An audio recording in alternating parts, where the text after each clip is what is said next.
Hello, my friends, and welcome back to Cat on a Sofa. And today we have a slightly unusual video. I don't have a steelbook to currently show, and despite my best efforts, I can't seem to block out the sun. So I apologize for the lighting in this video. That being said, we have Elf and Christmas Vacation. Before we get started, please, if you enjoy the video, please consider liking and subscribing.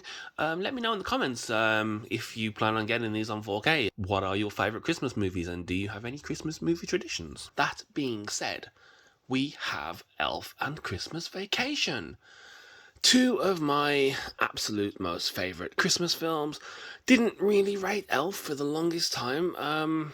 However, it's become a bit of a staple of my wife and I's Christmas tradition.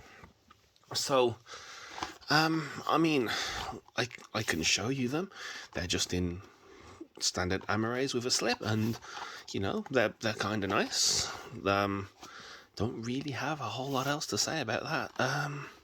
Yeah, they're just standard Amaray 4K releases. Now, I haven't heard what the transfer for Elf is like yet, because I haven't been able to find a review on it. However, Blu-ray.com have since added their review for Lampoons Vacation, added their review for National Lampoon's Christmas Vacation. I think they gave it 4 stars.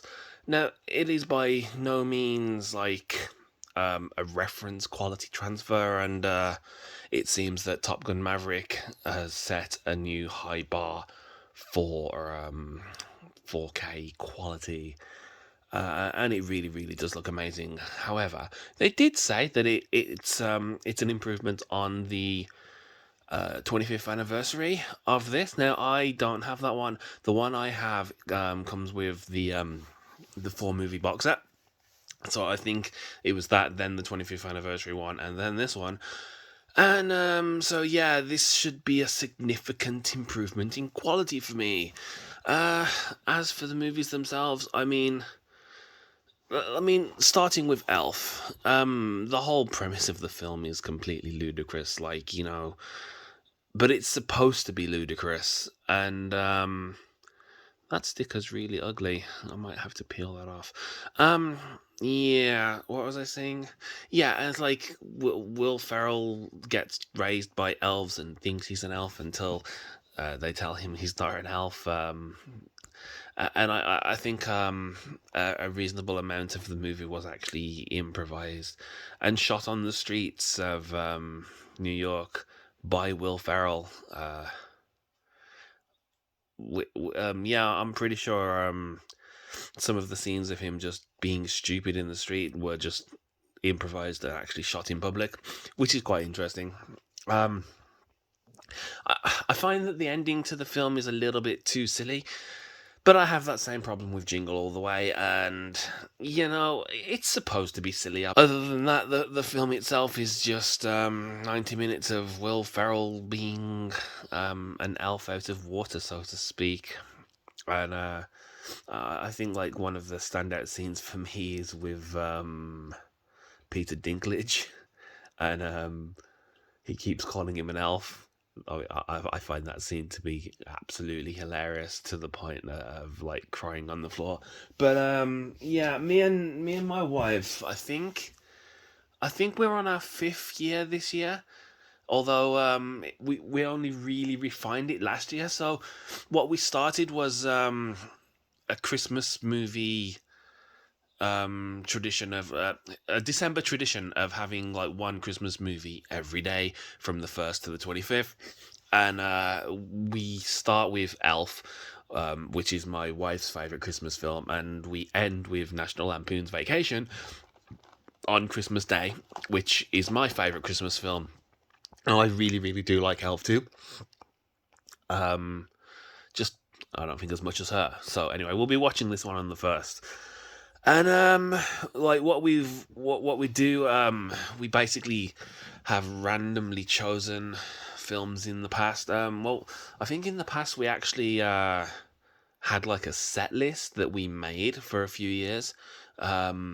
And then last year, I got the idea to randomize them all into an advent calendar, like wooden one with drawers. Um, and each film name was written on a tiny envelope with a piece of paper inside.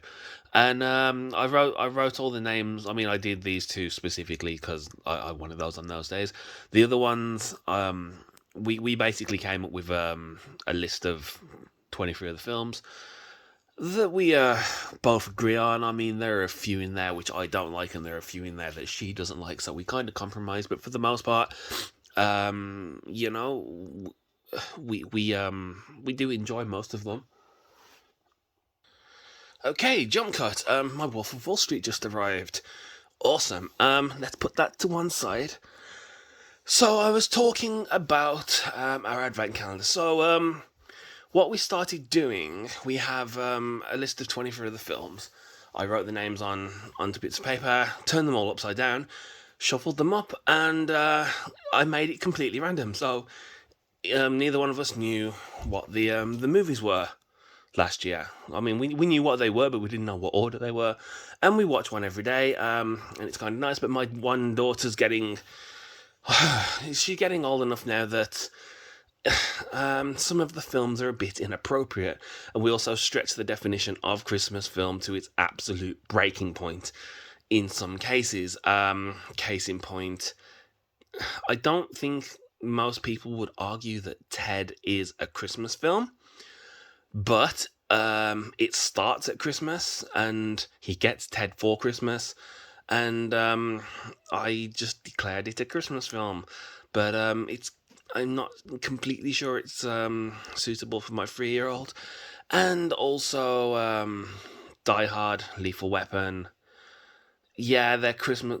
Die Hard and Lethal Weapon are absolutely Christmas films in my book. However, I don't think they're kind of appropriate for my 3-year-old.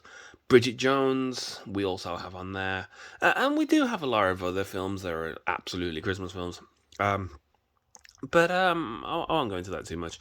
But yeah, I am going to be doing that again this year, and I think I am going to make it like a video series for December. So yeah, I just thought I would share that I acquired these, and I I shall see you next time. If you enjoyed the video, please consider liking and subscribing, and I shall see you next time.